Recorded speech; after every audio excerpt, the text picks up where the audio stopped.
Tonight we are going to tell the story of a woman who disappears into thin air. By the way, have you noticed that thin air seems to be the type of air most conducive to disappearances? There certainly is a fact well worth knowing. Now, in case you seem to recognize parts of this story, don't be alarmed. It is familiar because it is a classic of its kind. Many, many people have borrowed this legend, quite profitably too. 2 novels have been written about it, and it has been made into a motion picture called The Lady Vanishes, once by no less a personage than Alfred Hitchcock. It was also related by Alexander Woolcott in his book, While Rome Burns. Here, following our sponsor's all too brief message, is our version of that famous old tale. Now, I had better get out of the way to enable you to see better. May I have a bit of thin air, please?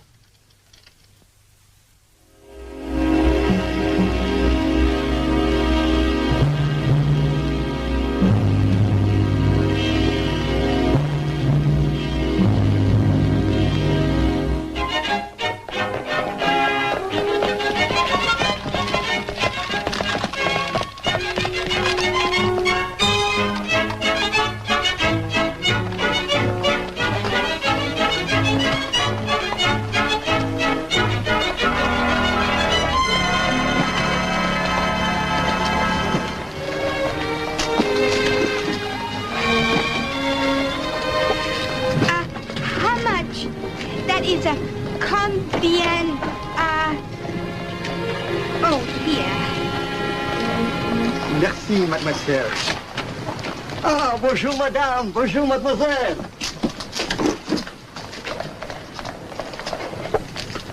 I can't understand why I feel so tired. I was perfectly well on the boat. 5 minutes more, Mother, and you can rest.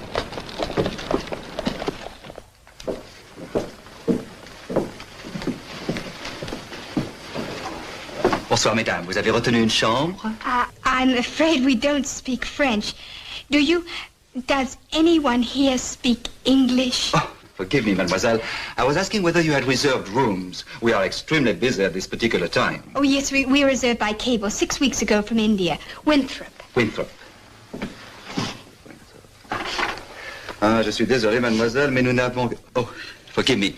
I'm afraid we can only give you 1 room instead of the 2 that you have requested in your cable. You see, Paris is so crowded with the visitors who've come to see our great world exposition. However, we can... Yes, thank you. That'll do nicely. Please. Chasseur, Madame et Mademoiselle Winthrop au 342.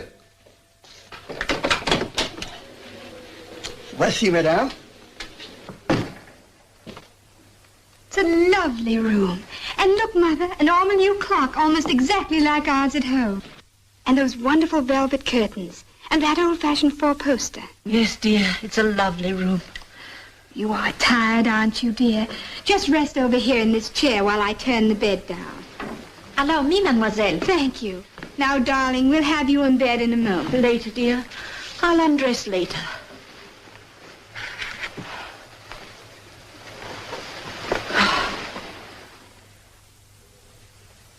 Thank you for coming so quickly.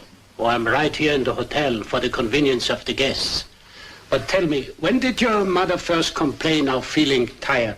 It was on the boat train to Paris. We thought perhaps it was the heat. And you say you have come from India?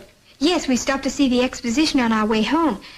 Now, with Mother feeling so ill, I almost wish we'd gone straight to England instead. Pardon me.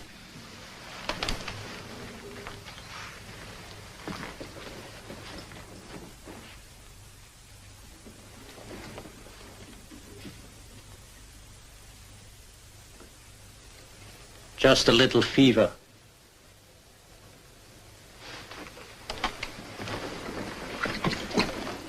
Doctor?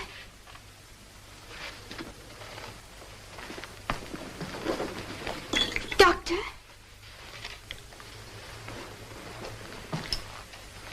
We have a small problem. The medicine which I require must be prepared, and I'm afraid you will not find the chemist shop open so late as night. Therefore, it is necessary to procure the necessities somewhere else. Now, my wife, she is She's licensed by law to dispense the medicine. So you will take a message to her, mademoiselle, and bring the medicine back here to me. I'm sorry, but I cannot leave the hotel right now. So you will take a fiacre. No. Madame is right. Not a fiacre for so young a girl. But I have it. I shall send you in my own carriage. The driver knows the way. He will bring you there and back safely. Couldn't you send a messenger? Oh, no, madame. A messenger cannot be trusted with all the city en fête. I'm sorry that we do not have telephone facilities in our home. Otherwise, my wife would be enchanted to bring you the medicine back here. I'll be back soon, Mother. You mustn't worry. I will make certain that madame is well taken care of while you are gone. Au revoir.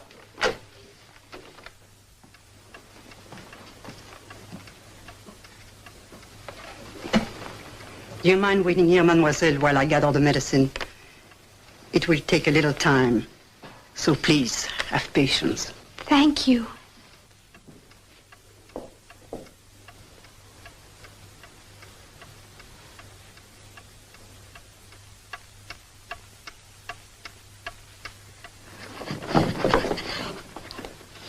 I regret, mademoiselle, the long delay. But you see, the medicine must be prepared with great care. Yes, yes. Thank you. Merci. Goodbye. I must hurry back to my mother. It's taken so long. It's nearly midnight.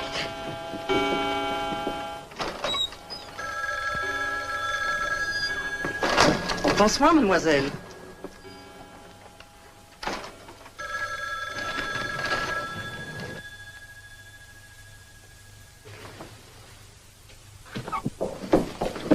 May I have my key, please, number 342? Qui désirez-vous voir, mademoiselle? I'm afraid you've forgotten. I don't speak French. Pardon? Oh, whom does mademoiselle wish to see? I want the key to my room. But the name, please. Winthrop, Miss Winthrop. I'm here with my mother. Winthrop, Winthrop, I'm sorry, mademoiselle. 1,000 pardons, but I do not, Oh, perhaps mademoiselle has mistakenly come to the wrong hotel. Oh, good heavens.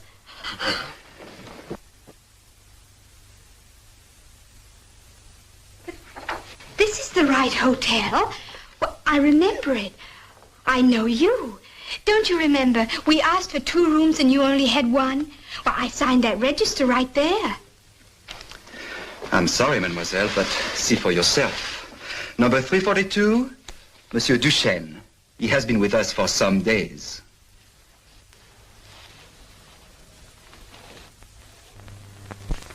The city is crowded with visitors. There is much confusion.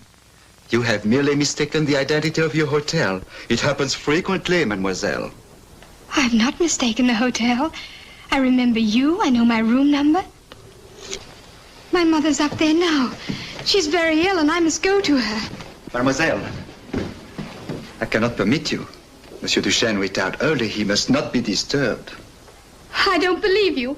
I know she's there. Please, mademoiselle.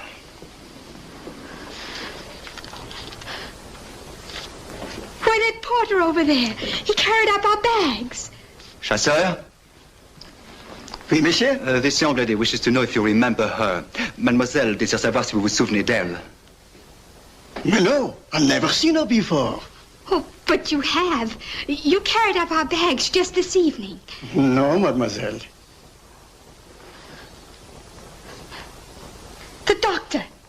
He sent me for this medicine. He'll tell you. He's probably with my mother this minute. I'm sorry, mademoiselle, but the doctor is not here. He will not be back until morning. I can't believe he'd send me for medicine and then go away before I came back with it. Mademoiselle, I beg of you, think. It is impossible that you are in the right hotel. The maid. Where's the maid? She'll tell you. She'll remember, I know. Demandez à la femme de chambre du 342 de descendre, voulez-vous? Tout de suite, monsieur. Mademoiselle, we will be glad to provide you with a room for the night. Don't you think you should wait until morning and then perhaps try to remember from which hotel you have wandered? Or the lateness of the hour does not... I certainly do not. I must find my mother. She's ill. It's not a thing to be put off until morning. Oh, good evening. Do you remember in room 342 when you took my mother's hat and asked if there was anything else that you... 42? There is a gentleman in 342, Monsieur Duchesne. Don't you remember me? My mother was ill. I am sorry, mademoiselle. Mademoiselle, may I conduct you to a room? There you may compose yourself and perhaps in the morning you may recollect. What am I going to do? Where's my mother? She will no doubt find you, mademoiselle. Meanwhile, number 254 is a very nice room. You think I can go to bed not knowing what's become of my mother? Mademoiselle must realize that her memory is at fault. However, if you wish to go and inquire at other hotels... But this is the hotel.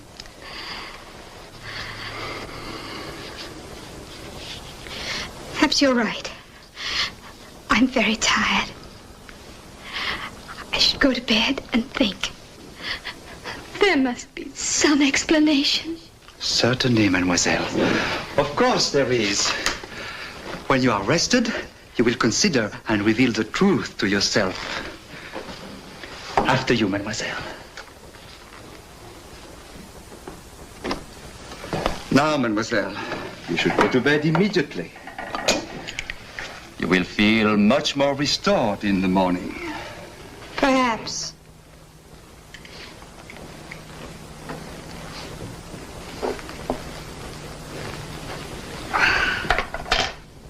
Bonsoir, mademoiselle.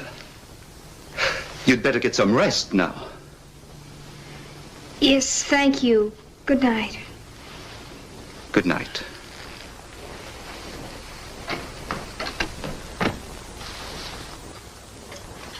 What's happened? What can have happened? Where's my mother? I know it's the right hotel. I remember all of those people. All but that doctor.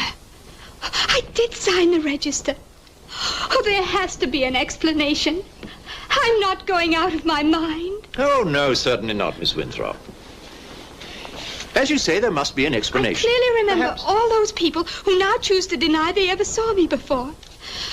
Oh, I'm afraid. I must have help. The embassy will help you, of course. Yes, I think the best thing to do is to get in touch with your relatives in England and I won't arrange... leave Paris without my mother. My dear Miss Winthrop, what possible reason could the people at the Madeleine Hotel have for such a conspiracy? I should very much like to know that too, Sir Everett. Yes, I see. Of course, you were quite right to call me in, Farnham, but I think you can handle the situation yourself. Yes. You're in good hands, Miss Winthrop. Mr. Farnham will assist you in every way possible, and good day. He thinks I'm insane. Mr. Farnham, do you believe a single thing I've told you? I'm going to believe everything I possibly can, Miss Winthrop. Now, let's begin at the beginning. Oh, Meadows, please put through a trunk call to Marseille and inquire whether a Mrs. Herbert Winthrop and a Miss Diana Winthrop arrived on the Lafayette on August the 18th and took the boat train to Paris. Yes, sir. You don't even believe she was with me. Certainly I believe she was with you, but we're going to prove it. Now, don't you think it'd be wise to have one of your relatives in England come over here to help you? There isn't anyone but Aunt Minerva. She's 75 and deaf. By all means, send for her. I see. You are alone, aren't you? My mother's alone, too. She's ill, maybe very ill, and she's disappeared. She hasn't even got the medicine he sent me for. Where did he send you for it? Would you know how to get there again? No, I'm afraid not. A closed carriage took me there and brought me back. Is this the medicine? Let's unwrap it. Perhaps the label will say where it came from. Miss Winthrop, this isn't medicine. This is a small bottle of Vittel water. You could have... It could have been bought anywhere. But that's what she gave me. The doctor's wife. She made me wait nearly 2 hours for it. Why? Sir, the steamship company says that Mrs. Winthrop and Miss Diana Winthrop arrived in Marseille on the 18th and were booked through to Paris on the boat train. Thank you, Meadows. Yes. Now, won't you come to the hotel and talk to these people? Of course. Right away. What else can we say, monsieur? We do not recognize the young lady. Nobody here, not the porter, not the maid. It is evident that mademoiselle is suffering from delusions. You do know where she is, you do. Monsieur, may I suggest that you seek competent medical aid for Miss Winthrop? Mr. Farnham, you don't think that I... Everybody seems to think I...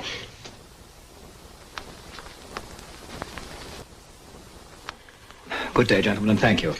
I suspect you haven't had any breakfast. Come along.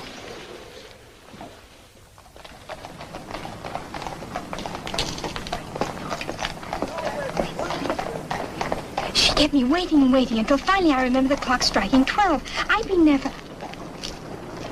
Telephone. The doctor, the first doctor, told me he had no telephone. That was why I had to take a note, because he couldn't communicate with his wife. And then when I was leaving, the telephone rang. The doctor's wife was at the door with me, and it rang and rang. She shut the door as quickly as she could, but I could still hear it. That's all very interesting, but you see, you were the only person who heard it. I don't see how we can use it. Oh. I know. Why didn't I think of it before? I know exactly how that room, number 342, looks. I've never been to Paris before. I couldn't possibly know what it looks like, could I? If I'd never seen it, if Monsieur Duchesne had been in it for several days. That's quite true. Tell me exactly how that room was. It had green damask drapes, rose pattern wallpaper, an ormolu clock, a sofa in gray, a gray rug, a little oval satinwood table, and a big four-poster bed. I think that's all I can remember. Oh, yes, a lamp. Come along. Let's have a look at that room. They won't let us see it. They wouldn't let me in last night. They will today. Voici, mademoiselle. Clock and everything's all different.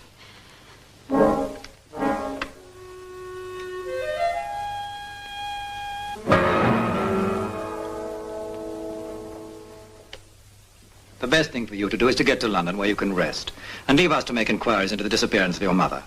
It's no good staying here and torturing yourself. Very well. The embassy will make all the arrangements, and I'll get you tickets for tomorrow's boat. And we'll take your room in some quiet hotel for tonight. I'm sure you don't want to stay here. Never want to see the place again. Just a minute, I'll ask the clerk.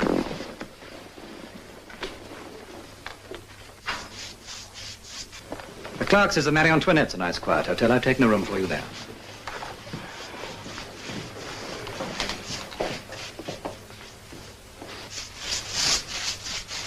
Painting the hotel. Oh, yes, sprucing it up for the exposition, very likely. Change my mind. I want to stay here. Oh, no, surely not. You'd much better... I'm sorry, but I do. Now, wait. I've changed my mind. I'd like to stay here tonight. Here, mademoiselle? Yes, here. But I... Certainement, if you think that I can... Miss Winthrop, please. Is there any reason why I can't stay here? Oh, no. None at all. I want room 342. Oh, no, it's reserved. It's taken. However, I have one equally pleasant for mademoiselle. Is it as large?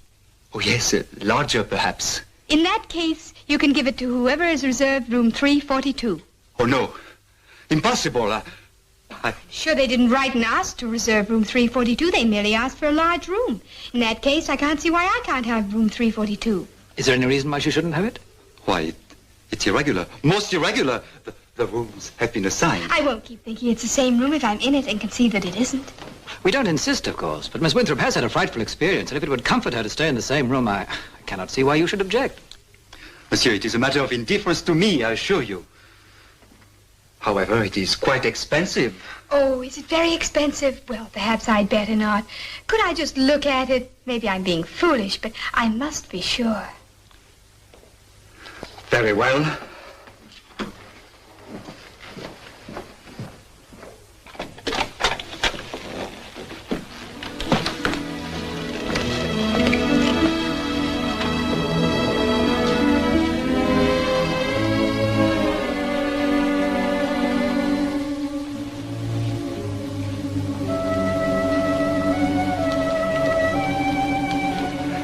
Mademoiselle? Just can't decide. Mr. Farnham, what do you think? Do you think having more room would be worth the extra expense? On the other hand, I don't know how long I shall be here. Look! Mademoiselle! There's the old paper. That's the pattern I described to you. They've changed this room, repapered it. Mademoiselle, this is ridiculous. Pay no attention, monsieur. Oh, I knew it. Even smells new. Can you smell the wallpaper paste, Mr. Farnham? Feel the wall. It's cool. It's not even dry yet.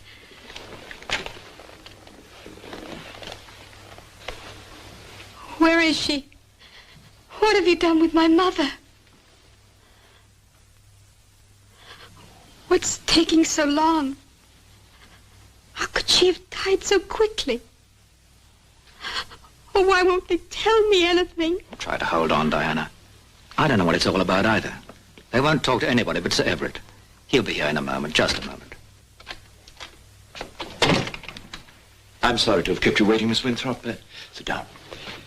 But this is a very singular, very difficult. What is it, Sir Everett?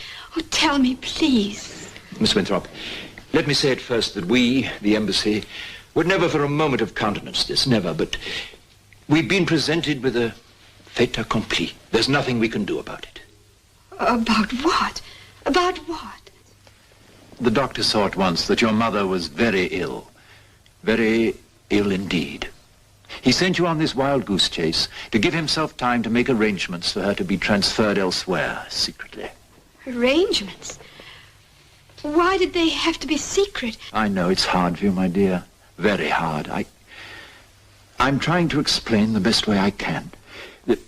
You see, before you got back to your hotel, your mother had already died. But how could she? She was perfectly well in the afternoon. I know. You must understand we don't condone their actions, not for a moment, but one can see why they did what they did. They've spent millions on their exposition. The city's full of visitors. The hotels are full of guests. Why did they all lie? The maid, the porter. Why did they want to pretend she'd never come to Paris, to obliterate her? They were only obeying their orders. As soon as the doctor had reported your mother's case to the authorities, the French government stepped in quickly and gave everyone explicit orders. Government? Why, my mother hadn't done anything wrong. Where is she? I want to take her home to England. No, my dear. No, I'm afraid that isn't possible. You see, your mother died of plague. The bubonic plague.